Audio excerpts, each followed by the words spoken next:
سيئات أعمالنا من يهده الله فلا مضل له ومن يضلل فلن تجد له وليا مرشدا وأشهد أن لا إله إلا الله وحده لا شريك له وأشهد أن محمدا عبده ورسوله بلغ الرسالة وأدى الأمانة ونصح الأمة وكشف الغمة وجاهد في سبيل ربه حتى أتاه اليقين أرسله الله بالهدى ودين الحق ليظهره على الدين كله ولو كره المشركون فتح الله به أعينا عميا وآذانا صما وقلوبا غلفا ثم ما بعد أيها المؤمنون أوصيكم ونفسي بتقوى الله جل وعلا التي هي وصية الله تعالى في الأولين والآخرين قال جل من قائل ولقد وصينا الذين أوتوا الكتاب من قبلكم وإياكم أن اتقوا الله وإن تكفروا فإن لله ما في السماوات وما في الأرض وكان الله غنيا حميدا يتي الله سبحانه وتعالى ودو الله مودو تددو waɗuɗo ko o jari yettirde waɗuɗo ko o jari jarnirde en yettimo en jarnimo en irritike allahnkaku makko ngun wondema ko kanko toni allahu bajjo seniɗo tawi si o rewama nafay si o rewaka lorray kala ko rewa tahina kanko ko mere ko fus en seedike nelal nelaɗo men muhammadu sallllahu alayhi wa sallam en seedanike ɓe kadi ɓe yettini ha timmi en torki allahu yo ɓeydu jamɓe kisi e teddungal e dow nelaɗo muhammadu sallllahu alayhi wa sallam e ɓeygureji maɓɓe nin e sahabaɓe maɓɓe ɓen e kala ñentinɗo ɓeɗo hanñende dargal dari si ɓe juɓɓe tedduɓe mi wasike on onon emin en fof yen hawtoto huulen allahu subhanahu wa taala rentoɗen mo sabuna allahu heno hulɓini ko ɗum woni wasiye allah e yamirore makko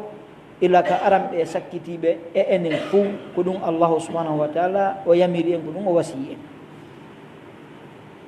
turki allahu subahana taala yo waɗu en jiyaɓe huloɓe mum fakad akhraja al imamu al-bukhariyu wa muslimun fi sahihayhima min hadithi anas bni malikin radiallahu anhu wa arda annahu qal baynama ana ورسول الله صلى الله عليه وسلم خارجين من المسجد فلقينا رجلا عند سدة المسجد أي عند باب المسجد فقال الرجل يا رسول الله متى الساعة فقال رسول الله صلى الله عليه وسلم ماذا أعددت لها فقال أنس فكأن الرجل استكان ثم قال الرجل ما أعددت لها كبير عمل ما أعددت لها كبير صلاة ولا صوم ولا صدقة ولكني أحب الله ورسوله فقال رسول الله صلى الله عليه وسلم أنت مع من أحببت وفي رواية يقول أنس بن مالك ما فرحنا بفرحة مثل قول النبي صلى الله عليه وسلم لنا أنت مع من أحببت والحديث أخرجه البخاري ومسلم في صحيحهما إمام بخاري مسلم يلتني حديث أنس بن مالك في اللي أن الله صلى الله عليه وسلم ينغو كانكو أنس بن مالك أن الله هبه يلتو دك جوليرده ɓe ari ha ka dambugal juulirde ɓe fotti e goɗɗo gono naata o landi nelaɗo o wi ene nelaɗo ko honde tuma dargal ngal daroto on mo ɓe fotti o landi nelaɗo o wi ko honde tuma dargal ngal daroto nelaɗo on sallllahu alayhi wa sallam bi abi ho wa ummi ɓe maaki ko honɗum heɓilanɗa dargal ngal si ngal darike ko honɗum prépariɗa fi neññande anas wi ka anna arrajula istakana ayi landi ɗon o hoyi o maapodi e hoore makko o miijiti ha o wi'i nelaaɗo mi hebilanaali ngal darngal golleeji ɗuuɗuɗi wonaa julde ɗuuɗunde wonaa korka ɗuuɗuka wonaa sadaka ɗuuɗuɗo kono tun miɗo hebilanii wondema miɗo yiɗi allah e nelaaɗo no wellam ɗum ɗon tun mi anndi mi ɗuuɗaa golle ɗum woni gollude men ɓadorde allah golle ɗuuɗuɗe e naafiluuji kono noon allah on e nelaaɗon no welana nelaaɗo maaki hiɗa wondi e yawmal qiyama kala weloowo maka an on ɗo wondoyde yawmal qiyama kala weloowo maka wonkima haray an on noon ko pilasi goto marɗo yawmal qiyama. Anas ibnu Malik o inni e fillaye goo wo min heɓali komin weltori ha hewtiti yeetagol men nelaaɗo wondema neɗɗo kala mo o yiɗi kala weloowo mo ko kanko on ɗo wondoyte yawmal qiyama sabuna allah e nelaaɗo no wela men. oɗo hadis mawɗo mo tawata julɗo be eno hani andudemo no hani jangudemo no hani taskademo waɗa mo qarana alhaali makko on e madmunul hadis on yani e ko soomi e hadis on kon e ma'anaji o darta hoore makko ɗon o anda himo yiɗi allah himo yiɗi nelaaɗo o anda si tawi tun ko goonga ida sadaqa fi qawlihi annahu yuhibbu llaha wa rasulah annahu yakunu maa allahi wa rasulihi yawma alqiyama fi o andu wondema siko goonga himo yiɗi allah e nelaaɗo kanko ɓeeɗo ɓe wonda e pilasi goto yawma alqiyama. karmo koɓe surrahul ahadith surrahu kutubul ahadith se ndaari biikhtilafi masharibihim wa ulumihim ittafaqu ala anna hadha alhaditha hadithun azimun jalilun wa yatadammanu ma'anin azima jalila wa yanbaghi tafattunu ilayha wattadabburu fiha. karmo koɓe firoɓe ɓen sarhoɓe makuji nelaɗon sallallahu alayhi wa sallam ɓe fof ɓe fottani oɗo hadith ko hadith mawɗo hino soomi e makko ko mawni ko honɗum woni ɗum neɗɗo si tawi ko golle makko ɗen tun wonayno sabu o yaha aljanna o yahata aljanna sabuna o wawata gollude golle tawata ɗen ɗon golle kanje tun ɗe naɓaymo aljanna sabuna nema allah goto pet e hoore neɗɗo nema allah goto sa continue ma jalaɗa huɓinotako wa in tauddu nicmatallahi la tuhsuha. si a windiri kara mbiɗin fop a windiri di'e ɗen fof a windi ha ɗeri lanni a windi ha kolli lanni a huɓinotako nemaji allah ɗi allah nema allah noon goto mo o neminma a golla e gurdam maɗa fof haɗa lanna tawa heɓal michari muqabil hadihi nema hara heɓali sappaɓal ko wata yuɓitude o nemaɗa. idan si tawino ko golleji maɗin tun wonayno naɓaynoma aljanna harayno a yata kono yurmede allah nden no yaaji wasi'at rahmatu kulla shay wasi'ta kulla shay rahmatan wa ilma. neɗɗo si tawi woni o yiɗi allah on o yiɗi nelaɗon sallllahu alayhi wa sallam ɗum ɗon ɗen lontinanaymo ngappuruji makko ɗin e ɗiya golleji heddi ɗiyo gollay ɓayno ara e sayita neɗɗo on asabatul fatra heɓay ngaamelo hay ka tawata farillaji toɗɗiɗɗi o toɗɗana yo adduɗin ɗin ɗon tun a taway hino woodi ngappuru e ɗin ɗon itti sikke naafiloji ɗin hino ara e tan tawa ɓernde makko nden no wuuri hino ara e tan tawa ɓernde makko nden no loƴi himo ara e tan tawa mo tinni ka diina hino ara e tan tawa himo loƴi ka diina bal no ara e tan tawa ha caaka e diina few duuɓi tawa ko ponso pansa aduna tun o jokki programme ji aduna tun o jokki ha allah heɓɓitoyomo ñande goo si tawino ko ɗin golleji makko ko rewayno allah kon tun naɓaynomo aljanna diri aljanna kono giggol allah gotol giggol nelaɗo gotol no hecci kala ko woni. ɗum waɗi anas ibnu malik radiallahu anhu inni ɓe heɓali ko ɓe weltori e makuji nelaɗo sallllahu alayhi wa sallam ha ko nelaɗo magani ɓe golloɗen konngol wondema neɗɗo kala mo o yiɗi ko kanko on ɗo wondi yawmal qiyama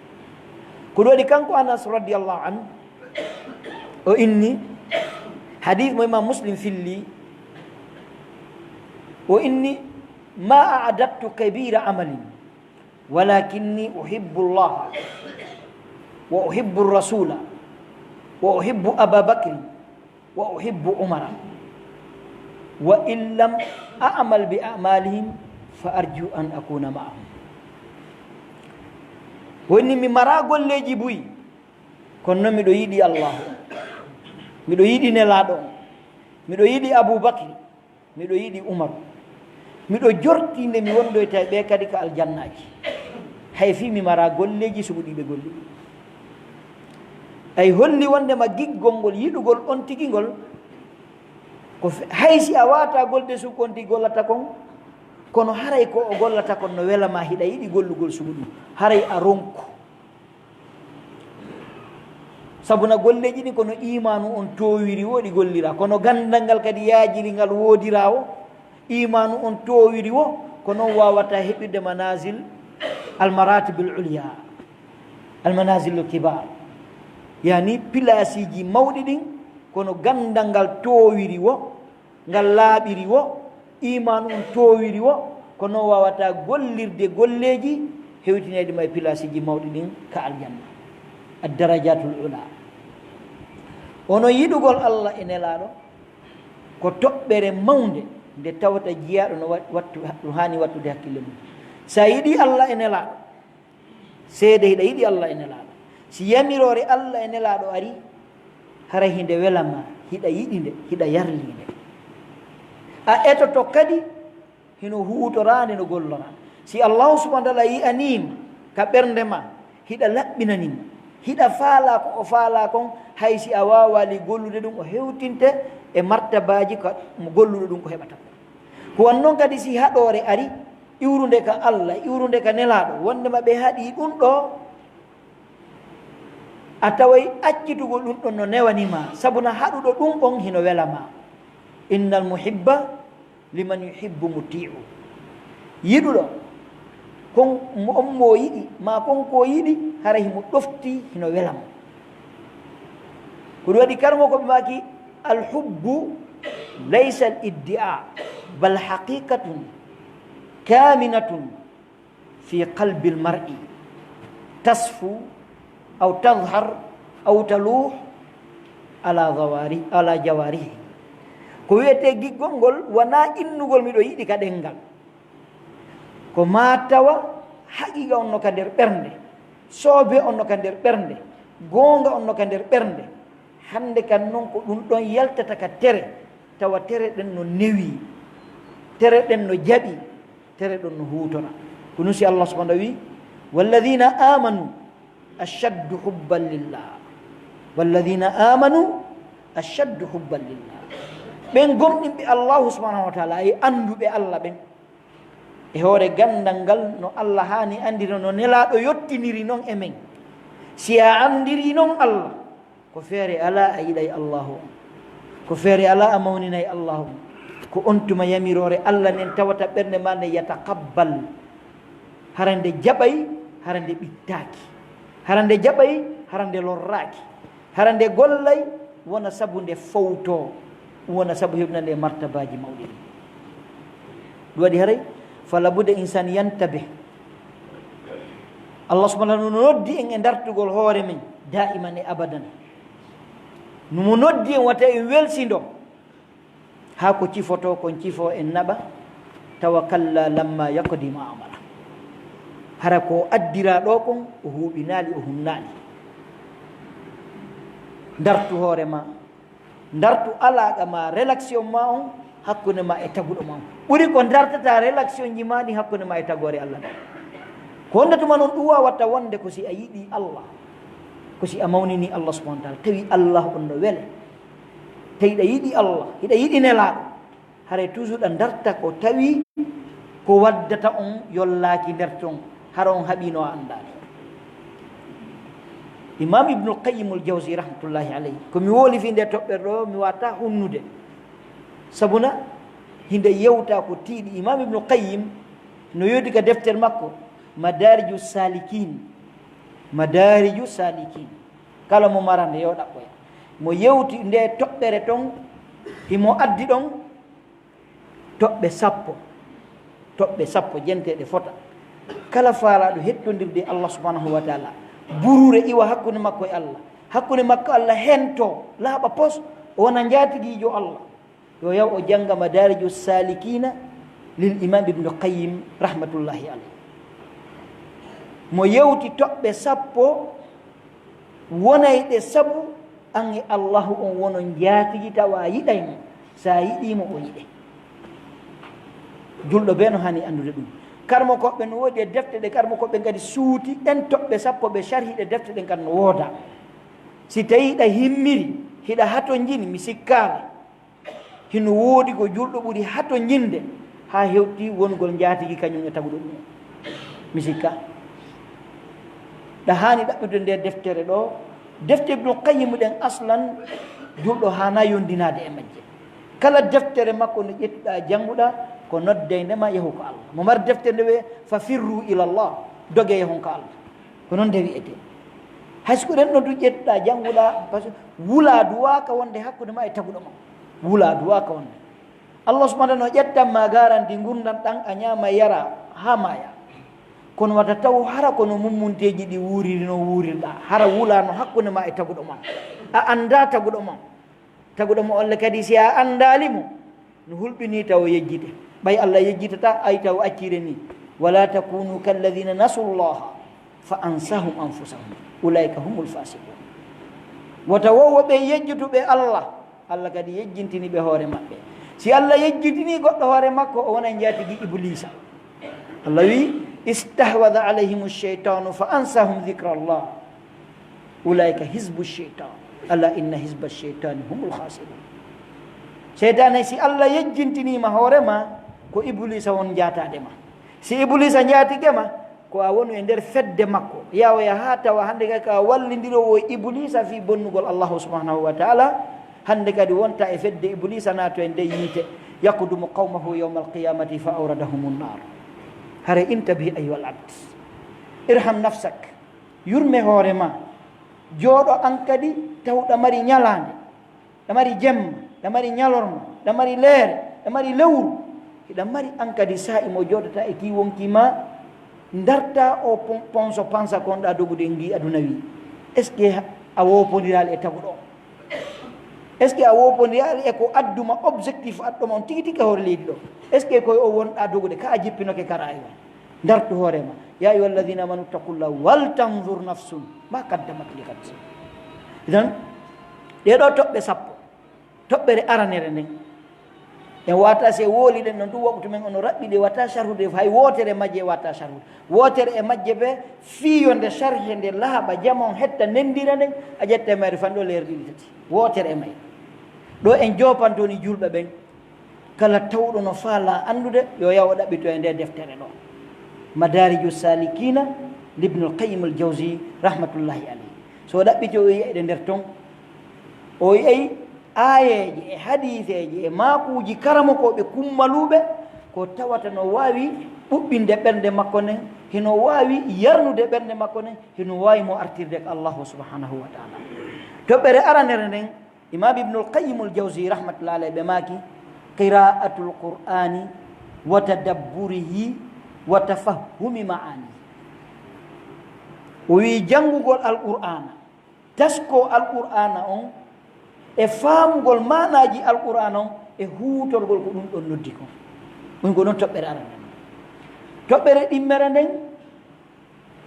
attaqarrubu ila llahi subhanahu wa taala binnawafili bada alfaraid ɓaɗorgol allahu subahana wa taala naafiloji ɗin ɓaawo farillaji ɗin ɓawa tottude farillaji ɗin ɗi allah subahana wa taala farli ɗin e ma tawɗi ko obligatoire on tigi jeejaka yo waɗu ɗin ɗon ɓawo o wadde ɗin ɗon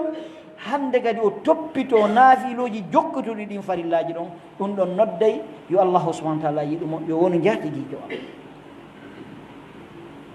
toɓɓere tammere nden dawamu dhikrillahi subhanahu wa ta'ala duumagol e anditugol fi Allah qalban wa qaliban wa lisana anditirgol Allah subhanahu wa ta'ala ka ɓernde mum ka sondoru ɓernde mum tawa Allah subhanahu wa ta'ala to bi asma'ihi wa sifatihi wonnom e jantorgol mo ɗengal mum ngal e renagol e ɗi o harmini ɗin e argol ɗi o yamiri ɗin gono dawamu dhikrillahi subhanahu wa ta'ala nayi on itharu mahabbihi ala mahabbika inda galabati shahwa ɓurnugol welaye Allah on e dow welaye ma on sanga sahawuji ɗin immi dari sanga nodduma e yeddugol Allah sanga ɗaɗi ɗin funti ɗi dari yiwɗa fewn ɗo nde hunde harmude ɗo si a waɗali nde haray no woodi ko mankamma ɓernde nden noddi tuuyo on noddi immike darike fewn ɗon andita allahu subhanahu wa taala ene de ɗum ɗo welata Allah yiɗa ɗum o yarlaki ɗum ɓurna welaye makko on kanko allahu subhanahu wa taala e dow welaye ma on an on tan ɗon himo muusi himo satti kono si allahu on wallima ha ɗum woniri noon tawi ko welaye Allah on accitirɗa welaye ma on battane on tuma a taway no weli kono si tawi beleɗɗen e sawuji ɗin fooli on tigi waɗi ko meɗɗo welata ɗum kon meɗɗo tikkini Allah haray battane mum on no kaani sina Allah subhanahu yurmamo o jokkintini tuububu e ɓaawo muɗum ɓayyol men makko nden no yaade ɗon toɓɓere daya ɓernden toɓɓere jooɓere nden mutala'atul qalbi li asma'illahi wa sifatihi ƴewtagol ɓernde mum nden inɗe Allah ɗen e sifaji makko ɗi Allah subhanahu wa ta'ala mari inɗe mo mari sifaji Allah subhanahu mo inda ko kanko woni as-sami' kanko woni al-basir ndeɗa faala wadde golle anditi kanko wette sami kanko wette basir ndeɗa golla haray mo sutima ndeɗa woola haray mo nande alam ta'lam anna allaha yara e anda Allah no suti alam tara anna allaha ya'lamu ma fi samawati wa ma fi al-ardi ma yakunu min najwa thalathatin illa huwa rabi'uhum wala khamsatin illa huwa sadisuhum wala adna min dhalika wala akthara illa huwa ma'ahum aynama kanu thumma yunabbihum bima 'amilu yawm al-qiyamah e anda ndari Allah no andi ko ni ka asamanuji e ka leydi daiman de Allah no yeeto en himo wondi e mon himo suti en mo andi ko watten o wolna en taw ngukkam mo ɓay ɗen sutiki ndulen ɗen sutindi o yettoma taw mo andi kala ko woni ɗum ɗo fof fiya andugol ko woni kon e ma hare no hoyanimo wonali ɗiɗo sownodiroɓe sina ko o tato ay bi ilmihi wonali tato sina ko o nayo ay bi ilmihi wonali ko ɓuri ɗum sina mo tawa bi ilmihi wonali ko fanɗi ɓuri tato woni ɗiɗo sina hara mo tawa bi ilmihi Allah no mo andi fo himo nandi fo himo humpiti fo probléme on kon ɗum summa yunabbi'um bima amilu yawma alqiyama o maray ɗon o fankabude yawma alqiyama o yeetoyoma noon a golluno hunde kaari ñalande kaari nokkel kaari joni yo taw ɓernde ma nde hino humpiti fi ɗum hino andi ɗum daiman e abadan ɗum ɗo ɗum ko noddegol ma jokkugol yamirore Allah nin waɗama an Allah subhanahu wa ta'ala wono jaatigi si ɗum feƴƴi woni joyi on jeego on mushahadatu birrihi subhanahu wa ta'ala wa ala'ihi wa ni'amihi alayka adh-dhahira wal batina seedagol moƴƴereji ɗi Allah woni moƴƴade ɗin e ma Allah subhanahu wa ta'ala mo moƴƴi e tagore makko nde ala ko waɗanali tagore makko nde wa atakum min kulli ma sa'altum Allah wi kala ko landi ɗon mo o jonni o ko haɗi buyi a ɗum ko hiɓe faala ko ɓe fodaka Allah subhanahu wa ta'ala wino annabi Musa khudh ma ataytuka wa kun min ash-shakirina jaɓu komi jonnuma kon si tawino koko Allah jonni en kon jaɓuɗe yondinorɗen en luttano wigol modi Allah a jarama e yiyata no manka ɓay Allah yo atakum min kulli ma sa'altum o jonni on kala ko landi ɗon joni noon seedagol ɗum irrito ɗum kalban wa qaliba ka ɓernde hara ɓernde nden no jaɓi himodi Allah a moƴƴike am Allah waɗanilam hunde kaari Allah waɗanilam hunde kaari Allah fuɗɗori nelaɗo wa wajadaka dallan fa hada wa wajadaka ailan fa agna o wajidi nelaɗo taw وارتني قوم نمبن يمنون عليك أن أسلموا قل لا تمنوا علي إسلامكم بل الله يمن عليكم أن أهداكم للإيمان إن كنتم صادقين ko Allah woto wiu mimmiɗo waɗani Allah mi juuli mimiɗo juulude miɗo horude miɗo ittude sadaka kombo wiya kombo waɗi ya juulu kombo waɗi ya horu kombo okkorma ko ittuɗa sadaka kon an a yii ko waɗɗa kon a yaali ko Allah waɗanma kon seedo ko Allah waɗanma ko wata seedo ko waɗɗa kon Allah yo seedantama ko waɗɗa idan yi'ugol Allah nemini ɗum Allah moƴƴike ɗum Allah okkori ɗum Allah waɗani ɗum bal kala ko wonɗa wadde ko Allah waɗi ya waɗa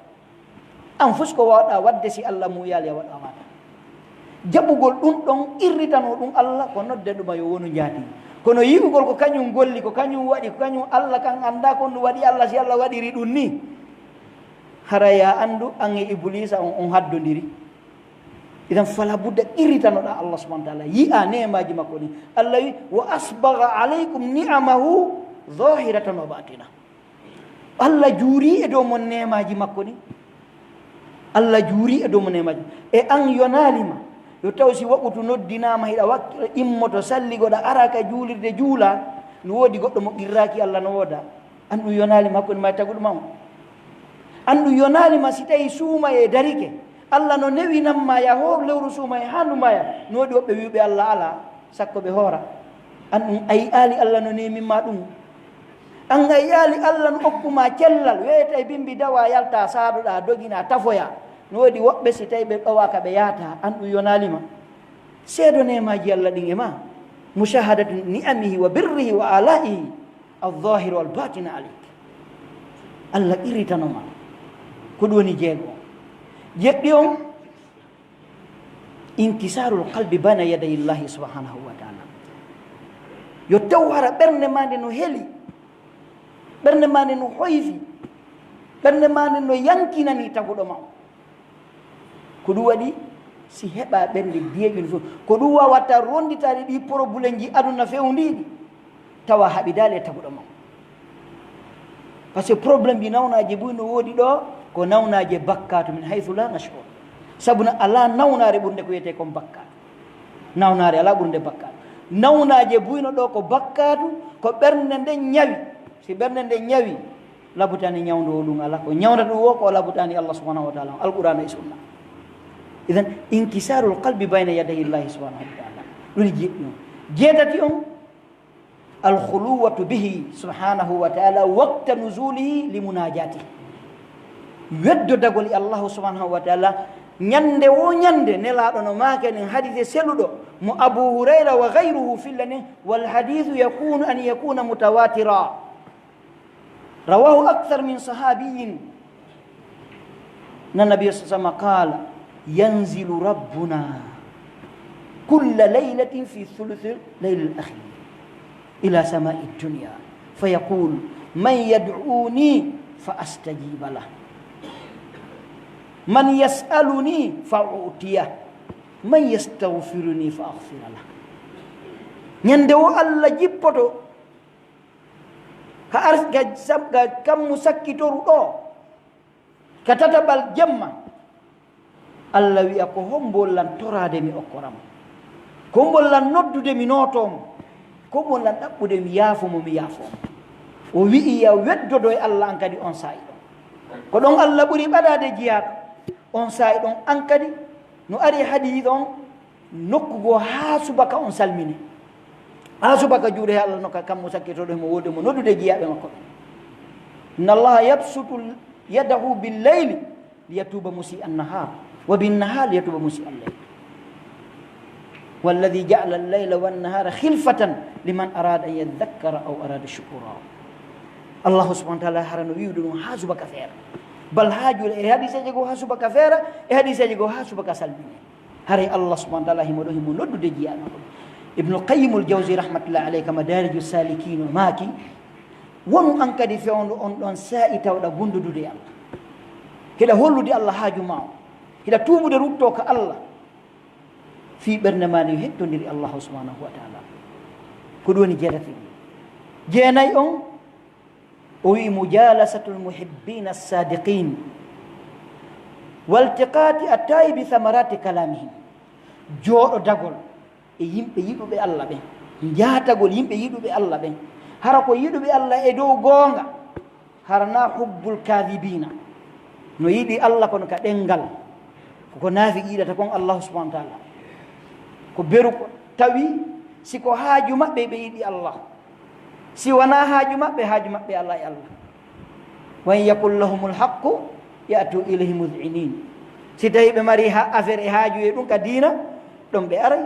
ɓe jaɓay. kono si tawi ɗum woni na noon ɓe faalira, haray hande kadi haaju maɓɓe ala. ko ɗum si Allah wi innama kana qawla almuminina ida du'u ila allahi wa rasuli liyahkuma baynahum an yaqulu sami'na wa ata'na. ko woni gomɗinɗo ko jaɓu Allah kulliyan, o jaɓa Allah qalban wa qaliba, sirran wa alaniya, hara mo wondi e tawɗo mo. ko ɗum woni gomɗinɗo Allah subhanahu wa taala. joɗodugol noon e ɓen anduɓe Allah, andi nelaɗo, andi ko Allah faala, jaɓi ɗum kadi huutori yaato sugu ɓen. hara ko ɓen woni groupe mum, ko ɓen joɗodata eto kadi si ɓe wowlude heɗo tasko fi hettugol nendire yani woni e maɓɓe kon. Allah no manti yimɓe heɗotoɓe ɓe, yimɓe moƴƴuɓe ɓen. Allah wi wa bashir ibad alladina yastami'una alqawla fayattabi'una ahsana ulaika alladina hadahumullah wa ulaika hum ulul albab. no jeeha e tanaka leydi men ɗo ko marɓe jama o gollinta karmo koɓɓe, buyɗo no jaati karmo koɓɓen kono ko intérêt ji personnel. a tawa e joɗɗo e ɗo karmo kojo ila bimbi ha kikiɗe hata ko qissaji wolgol tum nafitortamo, ko a woni perdude na karmo kojo on noon woodi si yani no woodi no o rewra o daɗa. watta jaɓu wondude e karmo kojo ronka heɓude nafaka diina ma, eto heɓa e mum ko luttata. ko ɗum sahabay wonno ñande goo Hanzala radiallahu anhu warno ko Aboubacry Siddiq, o wiya Aboubacry inna Hanzala munafiqun, o wi Aboubacry wi wona honno.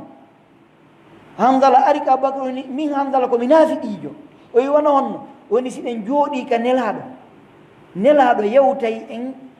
fi aljanna, ɓe yewten fi Allah, ɓe yewten fi yiide, ɓe yewten fi bir moƴƴereji ko Allah subhanahu wa waɗani en ha ɓernde men, ɓernde annen pompo. simi yalti ka nelaɗo wona seeɗa ene naami wonno to. Aboubacry wi siko ɗum ɗon haray en fof koye naafi ɓe yehi ka nelaɗo sallallah alih sallam ɓay ɓe sifaniki ɓe maaki ya Hanzala sa'atan fa sa'a. bani adama la yasiru ala watira wahida, ma ɓay so yalti ukkondirgol ka golleji, ka gollodiraji, ka yeeygol, ka soodugol, ka artigol, ka dogigol, feere ala o hawra iblisa kadi no e nder ɗum. koye nder ɗum neɗɗon kañ kadi o wattanta haqqita iblisa laawodo e makko, yaada e makko. haran woodi ɓe o jooɗodata jooɗagol ka majlisiji karmo koɓɓe, heɗagol darsuji maɓɓe ɗi, heɗagol yewtireji maɓɓe ɗi, watta kadi hakkille ko wona yewtere kon ƴetta nendi ko woni e mum kon fiyo nafitore e gurdam mum ɗa fiyo heɓoy aljanna. ɗum toɓɓere jeenaɓe nden. toɓɓere sappaɓere nden woni mubaadatu wa mujanabatu kulli sababin yahulu bayna alqalbi wa bayna allahi subhanahu wa taala. woni etagol woɗɗito pottito kala sabu heedayɗo hakkunde ɓernde ma nden e allahu subhanahu wa taala. kala ko wonta heeda e hakkunde ma e Allah, ɓernde ma nden e Allah ta majjodiray, woni ettuɗa hara badaki ɗum. Ibnu Qayyimul Jawzi rahmatullah alayhi o wi ɗe toɓɓe sappo ɗo kala haqqinɗinɗo ɗe e hoore goonga e hoore soobe o wuura e gurdam ɗan tawata mo wa'alino wayno wuurataɗa. ko ɗum waɗi kanko Ibnu Qayyim o wi'i o imboto jemma, o juula, o janto inde allahu subhanahu wa taala, o itto wula heɓa ɓuuɓendi ɓernde ha o inna Allah. si tawi yimɓe aljanna ɓe kono moƴƴorɗa e on ni no neminirɗala ni, no fotinirɗala ni, ko ni ɓe fotinirɗaɓe, haray ɓe no mari nema. e hoorele kanko Ibnu Qayyim e karamo ko makko Ibnu Taymiya fi qal al dimashqiya ko ɗon ɓe soka. Ibnu Qayyim koye jangge jungo Ibnu Taymiya ka nder kaso, o wi si tawi ɓe heeɓi yoorere ɓernde e sattere kaka Ibnu Taymiya ɓe arata. Ibnu Taymiya waajoɓe ha ɓerde maɓɓe ɗen glace ko ren Ibnu Taymiya ɓay o sokama ka kaso, o inni ɓe addiri ɓe sokki dilan e aljanna o inni aljanna no ka nder ɓernde am,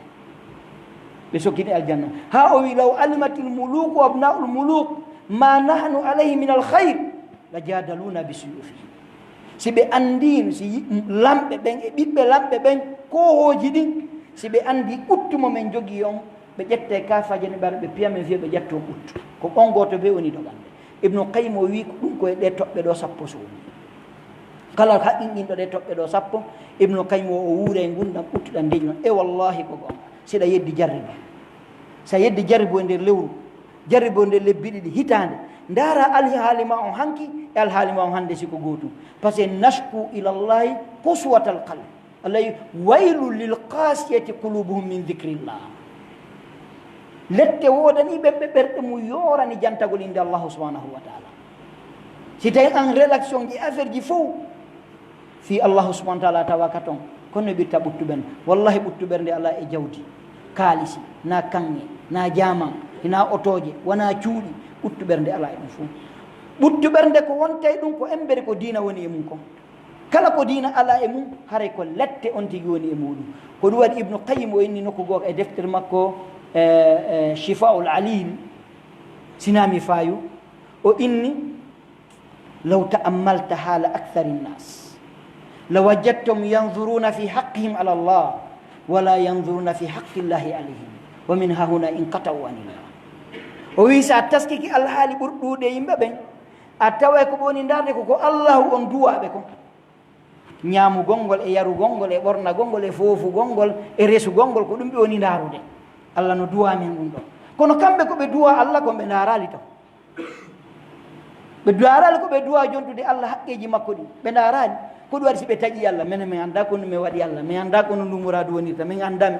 won ñande anduɗa wa iwa mum fanni andal a yiwata torki allah subahana allah fewnoy o tabbitinayi o gonga aqul ma tasmaun wa sallllahu wa sallam ala rasulihi wa barak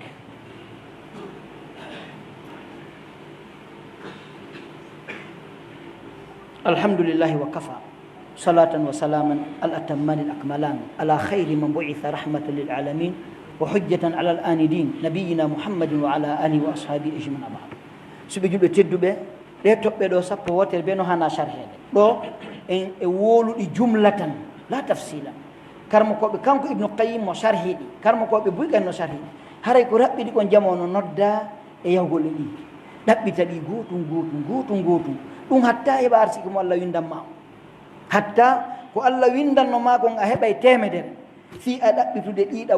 wurdude e ɗi hatta heɓa on arsike ala ko laaɓa tuma heɓuɗa on arsike tawiɗa wondi e ɗi e hino aduna e hino lahara ala ko laaɓa yo allah danɗen aduna on tun a julɗo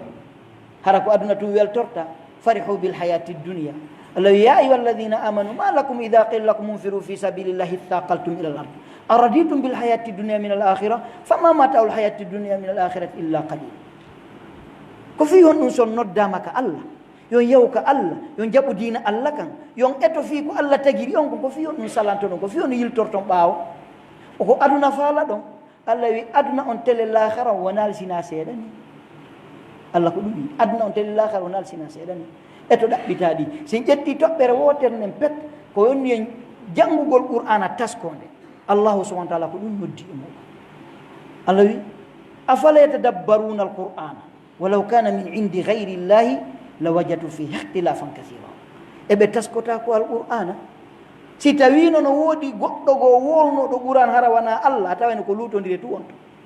holli wondema qur'ana ko ummorde ka allah binde jippi ha ɗo ha ngal daro halfere sansaji na masal sansata allah reynino nde inna nahnu nazzalna dicra wa inna lahu lahafidun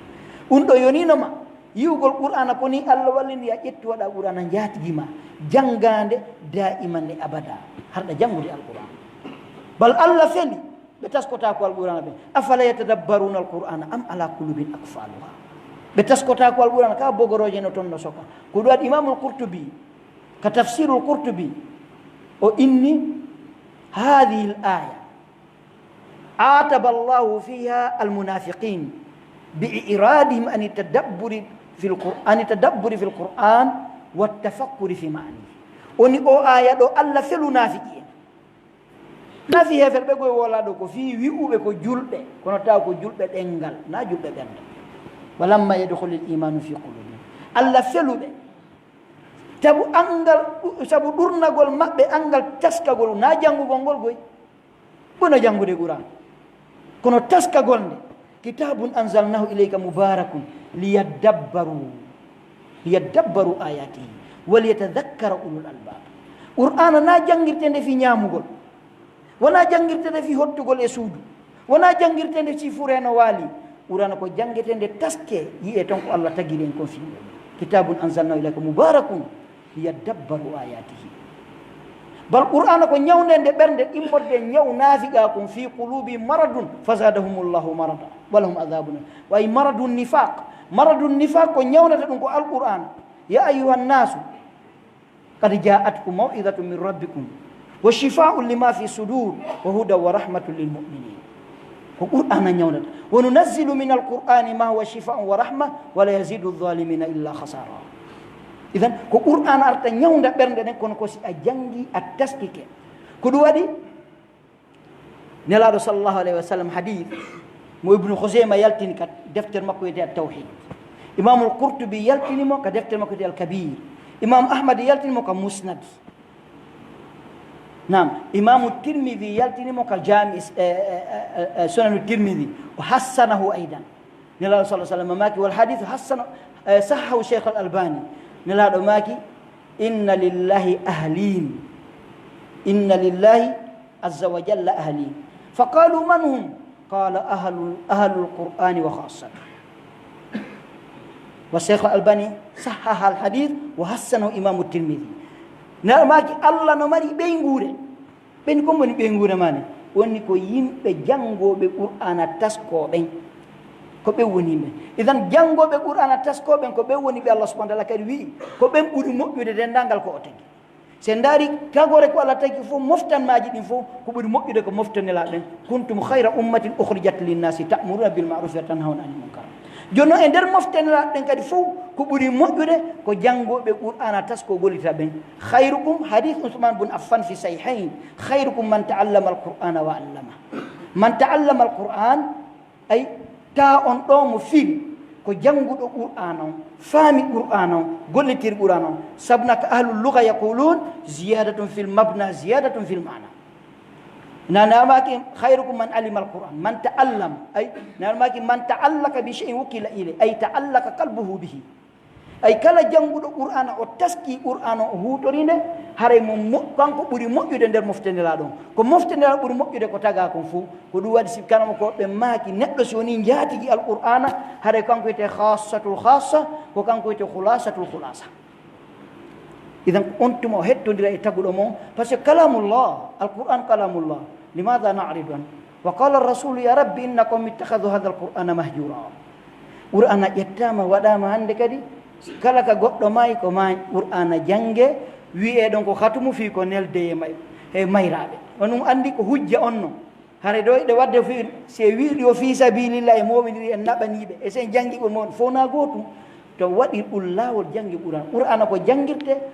ko da'iman abadan gurdam maɗan fop tawɗa mari yawm ko wiyete kon saa'i mo heɓlanɗa janguɗan ko bimbi ko kikiɗe ko ñalorma ko leere taw feƴƴuyla bimbi ha kikiɗe a weeta a jangali konngol allahu subahana wa taala ngol a taskakingol idan ko neɓuɗe wolde fi ɗum ɗo e wata huɓɓinade leere men on ko yonɗum hare ko jama on nodda ko jama wuuru gurdam ɗan allah falanaɓe allah no faalayi wuuru gurdam labaɗam gurdam fotuɗam gurdam deeƴuɗam ko wiyete konnago yaasidago e moneji fof sortoɓen hettodiren e tago ɗon rewamo ko allah tagirma ko fimo ɗum ko si a waɗi ko ibnu qaymu jawsi mbiɗo sa wopodiri e ɗum ɗo hara hiɗa yahude ɗo hara ko allah wi kon darhum yahudu wa yalabu hatta yulaqu yawmahum alladhi yu'adu hiɗa na juulugol ngol tum e horugol ngol tum e waɗugol dewal ndaari ko wonɗa wadde est ce que heeɓi nafoore par ce que dewal ko taw hara ɓernde ma nde no nafitori dewal ngal hiɗa soyi yani ɓuttu yani ko wiyete kon ɓuttu wonki ɓuttu ɓernde hiɗa soyi ɗum e nder dewal ma ngal wona yo waftu joni salafu sali kanu yabuduna azza wa jalla ikhlasan walidhalika istafadu bil ibada si a laɓɓinanali allah e dewal ngal ko waɗirta ngal ko takhallusan mi yaw mi juula heña mi ara par ce que miɗo mari programme ji ay programme ji ma no ɓuranma programme ji allah o donc watten hakkille moƴƴa wata on tigi wuurɗo tun o wuuriri o tawi allah tawana noon hani en tokki allah subahana allah fewnu en yo allah faamin en goonga yo allah tabini e dow mum allahumma laka alhamdu kullu wa laka alshukru kullu laka alhamdu hatta tarda wa laka alhamdu ida radit wa laka alhamdu ba'da rida wa laka alhamdu ala ma qadayt wa laka alshukru ala ma atayt اللهم إياك نعبد ولك نصلي ونسجد وإياك نسعى ونحفظ نرجو رحمتك ونخشى عذابك إن عذابك الجد بالكافرين ملحق اللهم إنا نعوذ برضاك من سخطك وبمعافاتك من عقوبتك ونعوذ بك منك لا نحصي ثناء عليك أنت كما أثنيت على نفسك. اللهم صل على محمد وعلى آل محمد كما صليت على إبراهيم وعلى آل إبراهيم. اللهم بارك على محمد وعلى آل محمد كما باركت على إبراهيم وعلى آل إبراهيم إنك حميد مجيد. وارض اللهم عن خلفاء الأربعة أبي بكر وعمر وعثمان وعلي وعن سائر الصحابة والتابعين لهم بإحسان وأنا معهم يا أكرم الأكرمين. اللهم أعز دينك وعبادك الصالحين. اللهم أعز دينك وعبادك الصالحين. اللهم عليك بالكفرة. اللهم عليك بالكفرة. اللهم عليك بهم أينما حلوا في كل مكان. اللهم زلزل الأرض من تحت أقدامهم. اللهم لا تحقق لهم غاية ولا ترفع لهم راية. اللهم انصر إخواننا المسلمين المستضعفين في كل مكان من مشارق الأرض ومغاربها. اللهم انصرهم وأيدهم ووفقهم. اللهم من علينا في هذه البلاد بالأمن والاستقرار. اللهم من علينا في هذه البلاد بالأمن والاستقرار. اللهم إن ولا تن علينا وانصرنا ولا تنصر علينا. ربنا أتنا في الدنيا حسنة وفي الآخرة حسنة وقنا عذاب النار وتب علينا إنك أنت التواب الرحيم وتقبل منا إنك السميع العليم. وآخر دعوانا أن الحمد لله رب العالمين.